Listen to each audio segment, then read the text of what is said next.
What's up, everybody? Tony East with SI and Forbes here on the court in Gainbridge Fieldhouse. We got to recap the Pacers' final preseason action. They just played the Hornets on this floor.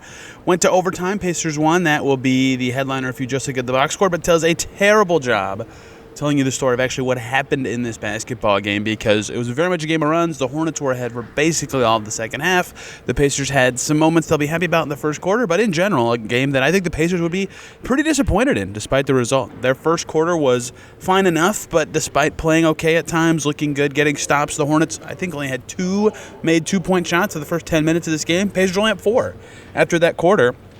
And then once the Hornets got their offense figured out, they found ways to get open for 3. They were getting to the rim a little bit more. They looked like the far superior team, and they played like it for a big stretch of this game. The visitors, were up double digits at halftime. They were up big in the third quarter. I believe their lead almost got to 2016, the biggest lead for the Hornets. They were up double digits in the fourth quarter as well. So if you just knew that part, you'd think an awful game for the Pacers. So a very odd, segmented game where the result does a terrible job telling the story. The Pacers even talked about it after the game. We just heard from head coach Rick Carlisle talking to Aaron Nesmith a little bit in the locker room too about the Pacers not feeling like the starting five has been very connected, and that is the most important thing that matters in the preseason, right? Is what did the players who are going to play a lot in the regular season, what did the lineups that are going to play a lot in the regular season, what did they show? What did they matter? And I thought that was significant for the Pacers in this game, that after not having them a few times during during earlier preseason games, they had their starting five back altogether. No health issues. Aaron Nesmith back, Haliburton and Siakam not resting, but that group still didn't look particularly good. In fact, plus minus is not the tell-all, but for a group that largely played together, there was a stretch where Cole Swider was in instead of Aaron Nesmith, but did play together at times. Tyrese Haliburton, Pacers lost by 12 in his minutes. Andrew Nembhard, Pacers lost by 15 in his minutes. Miles Turner and Pascal Siakam, Pacers lost by 12 in both of their minutes, and they lost by 7 in Nesmith's minutes, largely, again, overlapping there with, again, a stretch of Nesmith being replaced by Swider. And Haliburton, Turner, and Siakam, I believe, only played together in this game. So in that way, it was not a particularly good showing from the starting five. Now, Miles Turner was honestly pretty solid in his minutes, right? He finishes with 18 points and 4 boards, had 14 points in the first quarter. I jokingly said, what's the Pacers' preseason scoring record? Miles Turner could be sniffing it. He was great. The way he was attacking was really important for the Pacers. Haliburton looked the most like Haliburton he has all preseason today with 14 points, 5 boards, and 5 assists. He hit 3 threes, right? Those two, especially on offense, looked pretty solid. But the Nembhard, Siakam, Nesmith trio combined to go 7 of 25.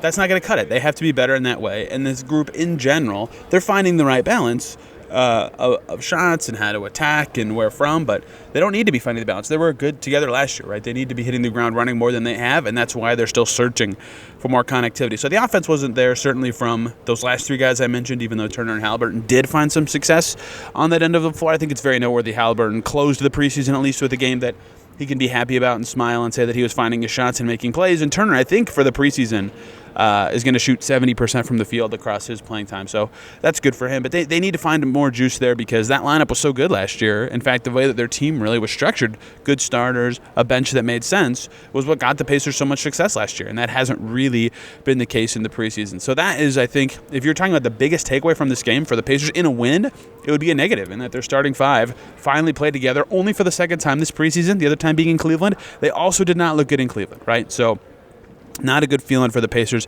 about their starting five and how that group works. Their bench was fine, if not good. TJ McConnell had his normal kind of impact night. Ben Mathurin, similarly, they both played a little under what we've seen from them minutes-wise in the preseason, but both were efficient and played good enough defense. The bench was largely a positive throughout this game. James Wiseman was doing his thing on the glass. Jarris Walker with 3 steals. He was making it happen on defense despite having an off night on offense. He missed all his shots. So those guys at least found a niche to be more impactful. As a group, they're always a good bench unit. They often dominate in ways that keep the Pacers ahead or push their lead, expand their lead. In this game, they just kind of maintained what the Pacers had. So it was just not a pretty night for the Pacers in terms of the guys that needed to show something or hoping to show something to give the Pacers a warm and fuzzy heading into the season.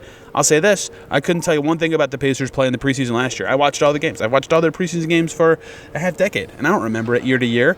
But the feeling right now, certainly among the team, is like they've got to be better, especially at these major things going into the season, because this game was not very pretty. Again, despite the result being in their favor, they've needed a major comeback to get it done, and a lot of the stuff that they were hoping to see kind of ironed out and cleaned up from earlier preseason games did not come to fruition.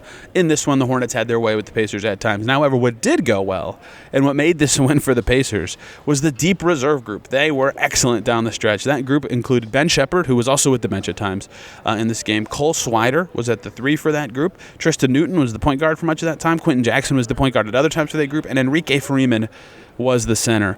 That group was awesome. All of them have a very solid plus-minus figure. Ben Sheppard's finished at plus 17, as did Tristan Newton's. Freeman and Jackson's both finished at plus 15. Exceptional night for a lot of those guys in the late fourth quarter and into the overtime period. That group played the entire overtime together. Ben Sheppard was very good. He got to the rim a few times in meaningful ways. He went 3 for 4 on 2-point shots, plus made both of his free throws in this game and had 3 steals. Definitely his best preseason performance so far. He needed it for some confidence and got it after some not-so-great outings before this one.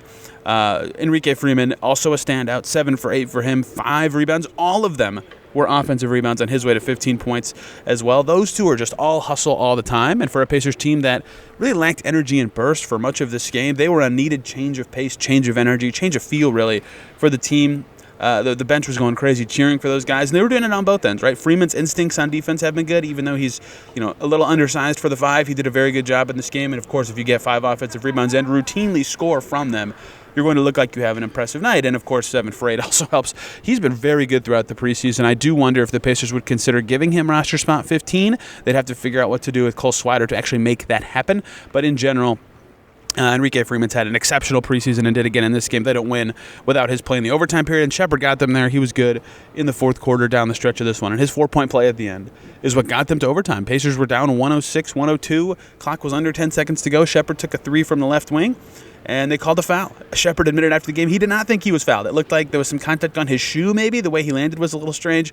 But he made the 3, he made the free throw, and off to OT they go. And Quentin Jackson with a thunderous dunk in that overtime period. They got it done. That third unit was truly terrific, right? They deserve a lot of praise for what they did late. The energy was awesome. The fans who stayed for all of an overtime preseason game were treated to a very fun extra period, right? Credit to those guys and the fans for that. They had something to cheer for, and the Pacers did win. History will say, hey, they won this game. Tyrese Haliburton and Miles Turner had nice nights. Maybe that will be how this gets remembered if they hit the season running and Haliburton looks really good. But in general, not a lot to like despite the very strong success, especially of Sheppard and Freeman, but of a lot of those guys in that deep reserve group. That's it for Pacers preseason. It's over.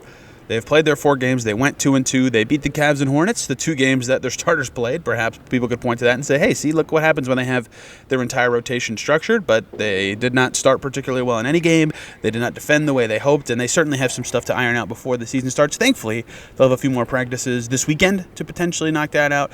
They'll have a few more days, of course, next week. They don't play till next Wednesday, so really 5 more days of time to rest a little, to then hit the practice floor, get in the gym, figure out what's going on, and be ready for the regular season. We'll have coverage via on this YouTube channel and on Pacers on SI.